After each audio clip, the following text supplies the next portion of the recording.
Welcome back to Quinte Connection as we continue to catch up with all the local community organizations and our churches right now. Joining us representing the Salvation Army in Belleville and Tweed is Major Catherine and Will Browne-Radcliffe, along with Connie Goodsell as well. So Connie, Will, and Catherine, thank you so much for joining us on what's been an interesting experience for everybody. Yes. Of course, Connie, just to go to you first, the Salvation Army making headlines with how much support they've been doing in regards to meals. Could you talk about the initiatives right now?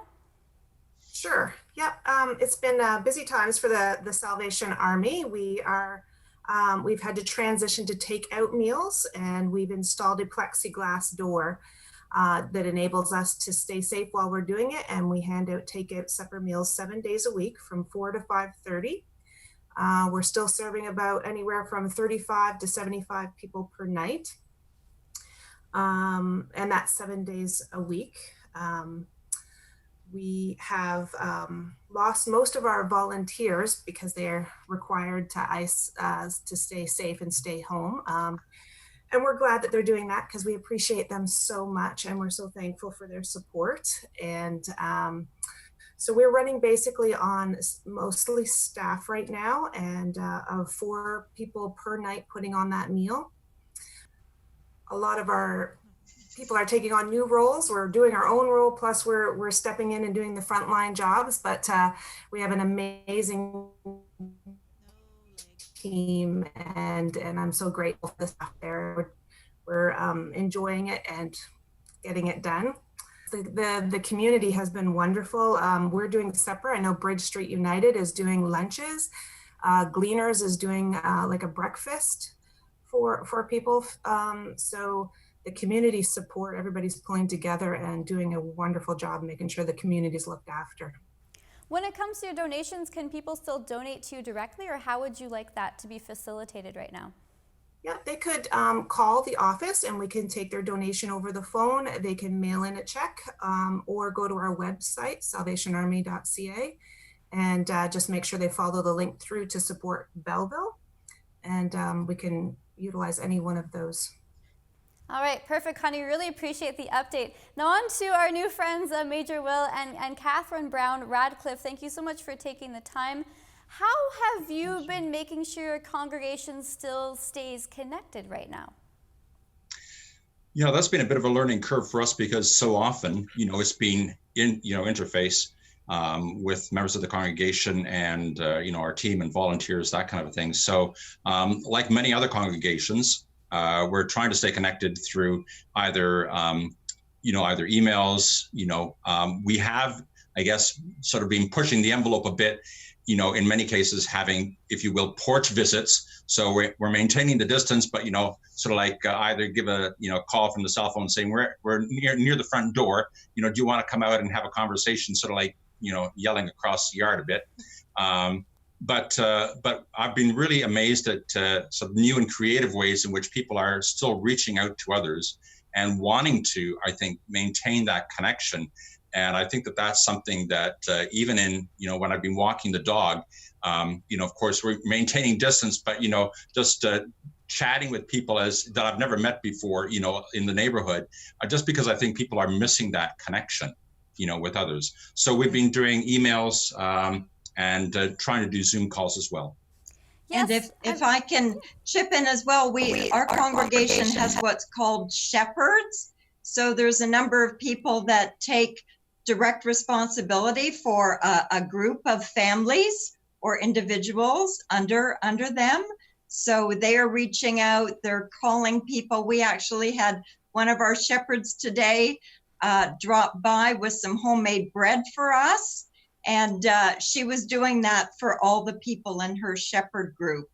And there's been a number of the people from the church doing that, making sure to other people separately. The other day delivered about 22 meals, I think it was, to people that were aware of there's a need, or they're dealing with a spouse that isn't well, or dementia, or those kinds of things. So it's been great just to see the way the church family is working together to support everybody. I'm really glad you brought that up. And with that, Father Brian Russell that we talked to previously said that he's been finding that more people have been connecting on social media that he felt perhaps wouldn't have emailed or wouldn't have picked up the phone. Is that something that you've been finding within your own congregation?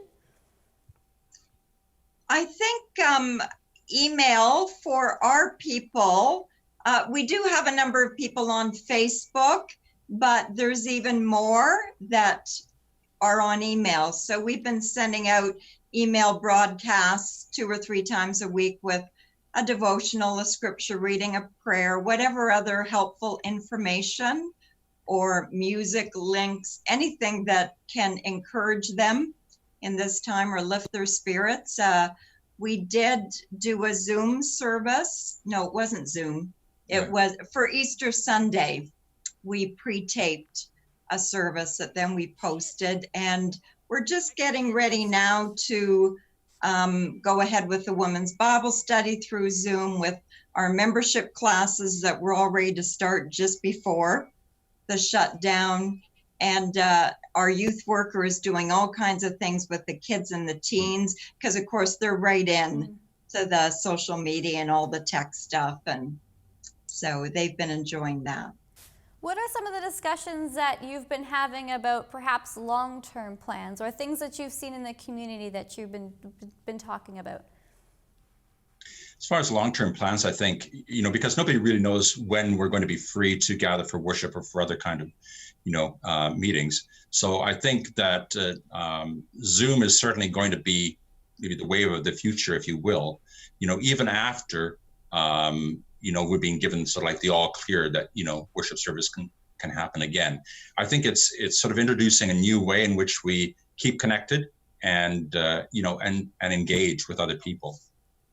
How have you been trying to maintain positive yourself and continue to keep your faith?